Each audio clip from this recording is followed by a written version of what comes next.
तो भाई मैंने एयरपोर्ट रे एलविस भाई भी आसी आमको गोटे सिक्यूरीटी गार्ड कहला तो आम देखिए भितर देखिए सेम ये थी देखा करवा बढ़िया लगला तुम घर पड़ा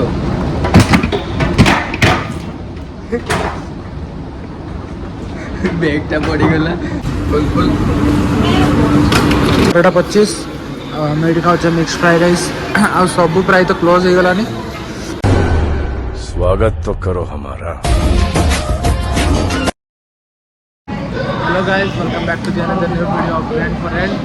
तो आज आम अच्छी चेन्नई रेलवे स्टेशन रे कहीं काली आमर कोयम्बटूर रातिर ट्रेन मिस हो सारी बाकी मुझे जानी पार नी कि ट्रेन मिस होता तो से आज आम कोयम्बटूर माने जनरल करी दिन 2 राति ए 10टा बाजिला तो ये पहुँचले चेन्नई रे तो ये मेट्रो करके जी रेलवे स्टेशन आमर एयरपोर्ट और एयरपोर्ट रू काली सकाଳେ आमर अच्छी फ्लाइट एडू भुवनेश्वर पाई तो चलते जी पाखर मेट्रो स्टेशन देखिकी मेट्रो बुक करके जीवा चेन्नई इंटरनेशनल एयरपोर्ट।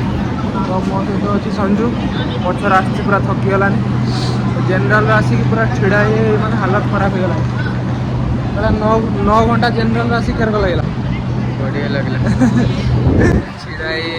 ये तो पूरा खुशी होती जनरल आसिकी। तो चलते जी मेट्रो स्टेशन आ मेट्रो बुक करके जी एयरपोर्ट। तो देखिए तो ये संजू यहाँ हूँ चेन्नई रेलवे स्टेशन फ्रंटा तो आम बाहरी सारे रजनीकांत घर आ थालापति विजय घर ये जीव रजनीकांत थालापति विजय घर को। तो चलते मेट्रो स्टेशन जा पाखर कौट हो देखिए मैपटा ऑन कर मेट्रो स्टेशन ये 500 मीटर दूर अच्छे तो मेट्रो स्टेशन जा चल चल देख पार यहाँ हूँ चेन्नई रेलवे स्टेशन आ पूरा ता फ्रंट रे अच्छी केते बड़ हॉस्पिटल देख पारते तो जीवा मैंने देखी पारे एमती व्यू अच्छी एटा कौन आम जानना से लिखाई इन आउट जाऊ तो आम मेट्रो खोजुचे बर्तमान ये देखो देखी पारे लिखाई चेन्नई मेट्रो रेल तो आम जाऊे मेट्रो करने आमर निश्चित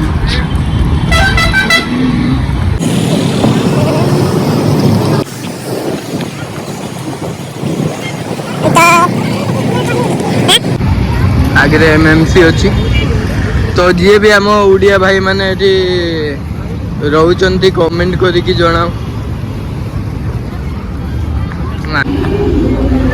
पहुँची गले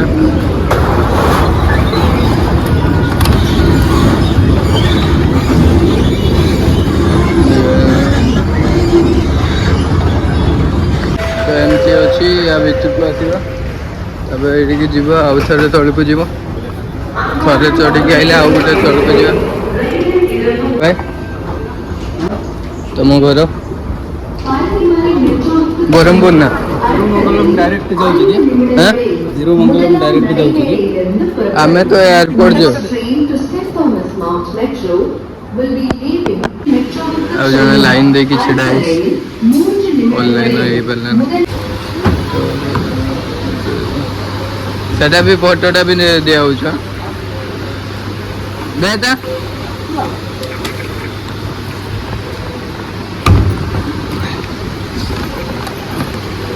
तो बैग पूरे देला बर्तमान मेट्रो चढ़ा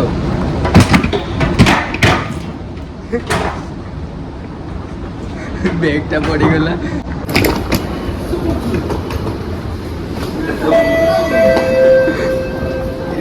मत टाइट केते नंबर जीवु ऊपर ऊपर ऊपर ऊपर को ओटा वीडियोटा बने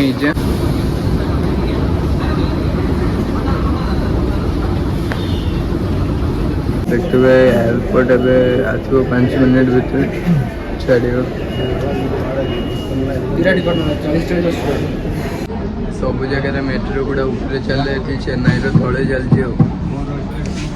ଦୁଇଟା ଟିକଟ 40-80 ଟଙ୍କା ରେଲୱେ ମାନେ ଷ୍ଟେସନରୁ ଏୟାରପୋର୍ଟରୁ। ଆଉ ଲେଖା ହେଇଛି ମାନେ 2 ଘଣ୍ଟା ଭ୍ୟାଲିଡିଟି ଆର 2 ଘଣ୍ଟା ଭିତରେ ଯଦି ଟ୍ରେନ୍ ଜର୍ଣ୍ଣି କଲ ନହେଲେ ଏକ୍ସପାୟାର। ଆମେ କିନ୍ତୁ 2 ଘଣ୍ଟା ଭିତରେ ପୁରା ଚେନ୍ନାଇଟା ମେଟ୍ରୋର ବୁଲି ନେବା।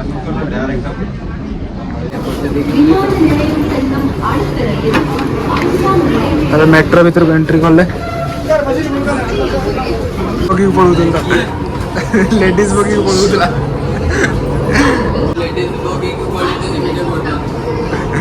ଏଟା ହେଉଛି ଚେନ୍ନାଇ ମେଟ୍ରୋ।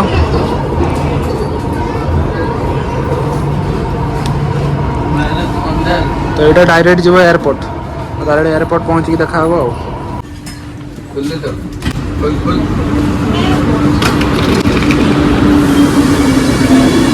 ଏଇଟା ହେଉଛି ଏୟାରପୋର୍ଟର ମେଟ୍ରୋ।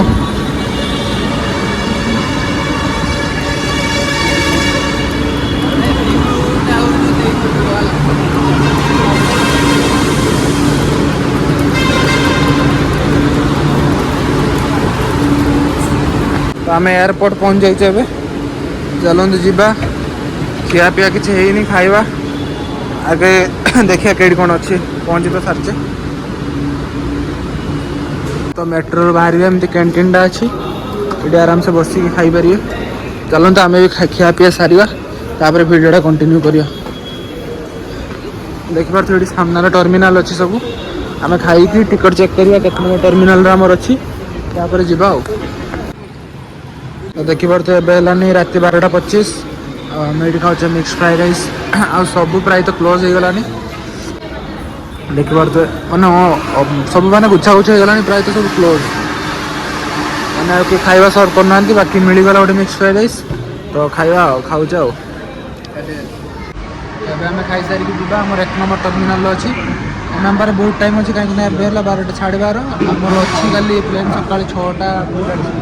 ତ ଆହୁରି ଆମ ପାଖରେ 6 ଘଣ୍ଟା ଅଛି। ଆରାମସେ ଖାଇକି ଆମେ ଏୟାରପୋର୍ଟ ଭିତରକୁ ଯିବା ଆଉ। ତାପରେ ଡାଇରେକ୍ଟ ଏୟାରପୋର୍ଟ ଭିତରେ ଚେକିଂ କରିସାରିଲା ପରେ ଆପଣଙ୍କ ସହିତ କଥା ହେବ। ଆଉ ଜଣେ ଖାଉଛୁ, ଆଉ ମୁଁ ଖାଇପାରିନି, ଇଏ ସବୁ ଖାଉଛୁ।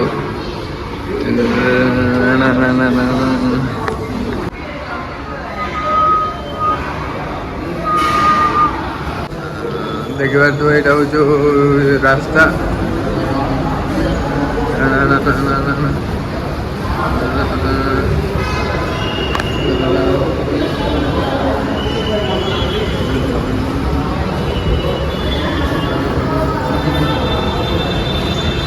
ତ ଭାଇ ମାନେ ଏୟାରପୋର୍ଟରେ ଏଲବିସ୍ ଭାଇ ବି ଆସିଛି। ସେଇଠି ଆମକୁ ଗୋଟେ ସିକ୍ୟୁରିଟି ଗାର୍ଡ଼ କହିଲା, ତ ଆମେ ଦେଖିବା ଭିତରେ ଦେଖିବା ସେମ୍ ଇଏର ଯଦି ଥିବ ତାହେଲେ ଦେଖା କରିବା ଆଉ, ନା କି କହୁଛୁ। ବର୍ତ୍ତମାନ ଲଗେଜ୍ ଉଠେଇବା ପାଇଁ ଏଇଟା ମିଳିଲା ଗୋଟେ ଯାଉଛ। ତ ଏତେ ବାଟ ଆସିଲା ପରେ ପାଣି ଏଠି ପୁରେଇ ପାରିବେ ଆପଣମାନେ।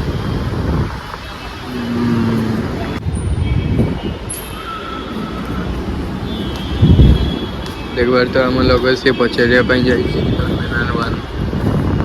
ଆମେ ଏଇ D2 ଭିତରେ ପଶିବା, ଦେଖିବା ଆଉ। ତ ତୋର ହେଲା 11 କିଲୋ। ତ 15 କେଜି ହେବ।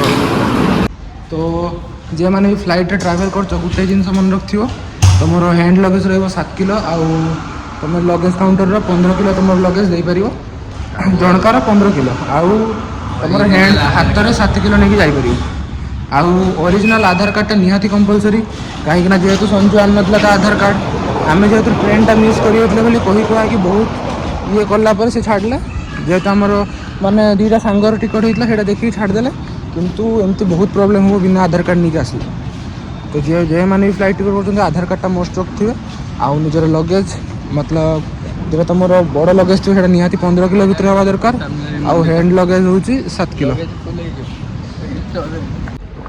ତ ଆମେ ଏବେ ଟିକେଟ୍ ନେଇକି ଆସିଲେ, ଲଗେଜ୍ ଦେଇଦେଇଛେ। ଖାଲି ମୁଁ ଗୋଟେ ଫଟୋ ନେଇକି ଆସିଥିଲି, ସେଇଟା ହିଁ ପାଖରେ ରଖିଛେ, କାହିଁକି ସେଇଟା କାଚର ଅଛି, ଭାଙ୍ଗିବ। ତ ଏବେ ଚାଲନ୍ତୁ ସିକ୍ୟୁରିଟି ଚେକିଂ କରିକି ଭିତରକୁ ଯିବା ଆଉ। ଭିତରେ ଯାଇକି ଡାଇରେକ୍ଟ ଆପଣଙ୍କ ସହିତ କଥା ହେବା।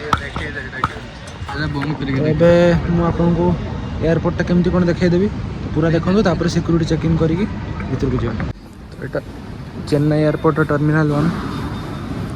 ଏଠି ସଞ୍ଜୁ ଦିଟା ଷଣ୍ଢ ଆଗର ଆମ ଟାଇଟେଲ ବି ଷଣ୍ଢ, ଏଇ ସାଇଡ଼ରେ ଦିଟା ଷଣ୍ଢ। ଆମେ ବି ଷଣ୍ଢ, ଇଏ ବି ଷଣ୍ଢ। ତ ଏବେ ପୁରା ତାର ଏପଟେ ସବୁ ସିକ୍ୟୁରିଟି ଚେକିଂ ହେଉଛି। ତ ଆମର 13 ନମ୍ବର ଅଛି, ତ ସେପଟେ ଯାଇତେ ପଡ଼ିବ ଭିତରକୁ। ଚାଲନ୍ତୁ ସିକ୍ୟୁରିଟି ଚେକିଂ କରିକି ଭିତରକୁ ଯିବା, ତାପରେ କଥା ହେବା। ବସ୍ଟା ଛିଡ଼ା ହେଇଛି ଦେଖାଉନି। ଏଇଟା ଇଣ୍ଡିଗୋର ବସ୍ ଛିଡ଼ା ହେଇଛି, ତାପରେ ଛିଡ଼ା ହେଇଛି ଇଣ୍ଡିଗୋର ଫ୍ଲାଇଟ୍। ଏବେ ଟାଇମ୍ ହେଲାନି 3ଟା 10। ଆମର ଟ୍ରେନ୍ ଅଛି 6ଟା 40। କିସ କରିବା, ଏୟାରପୋର୍ଟରେ ଖାଲି ଘୁରି ବୁଲୁଛେ। ଏଇଠି ମୁଁ ଜବ୍ କରୁଛି। ହଁ, ଇଏ ଏଇଠି ଜବ୍ କରୁଛି। ଜବ୍ କରିଥିଲା କହିମି ଏବେ ମୁଁ। ଚାଲନ୍ତୁ। ଏଇଟା ହେଉଛି ସ୍ମୋକିଂ ଏରିଆ। ଯଦି କିଏ ସିଗାରେଟ୍ ଫିଗାରେଟ୍ ଟାଣୁଥିବ ତ ୟା ଭିତରେ ଯାଇକି ଟାଣିପାରିବେ, କିନ୍ତୁ ଆମର ଏଠି କିଛି କାମ ନାହିଁ, ପଳେଇବା ଏଠୁ। ଏଠି ପୁରା ଫ୍ଲାଇଟ୍ଟା ସାମ୍ନାରେ ଦେଖାହେଉଛି। ତ ୟା ଭିତରେ ସବୁ ସୁବିଧା ଅଛି, ମାନେ ରହିବା ପାଇଁ ଆରାମସେ। ତୁମେ ସିକ୍ୟୁରିଟି ଚେକିଂ କରିସାରିଲା ପରେ ବାଥରୁମ୍ ଫାଥରୁମ୍ର ସବୁ ସୁବିଧା ଅଛି। ତୁମେ ଖାଲି ଗେଟ୍ ନମ୍ବର ଯେତିକି କହିବ ସେତିକି ସେଇ ପାଖରେ ଆସିକି ବସିଯିବ। ତା ପାଖାପାଖିର ସବୁ ସୁବିଧା ଅଛି, ଆଉ ଇଣ୍ଟେରିୟର ବି ବହୁତ ମସ୍ତ ଅଛି। ଦେଖିପାରୁଥିବେ ତ ଇଣ୍ଟେରିୟରଟା। ଏରାକୁ ବୁଲି ବୁଲିକି ରାତି ପାଇଯିବ, ବୁଲି ବୁଲିକି ରାତି ପାଇଯିବ। ଆମର ଗେଟ୍ ନମ୍ବର 13 ଅଛି ସାମ୍ନାଟା, ଆମେ ବୁଲୁଛେ ଆଉ।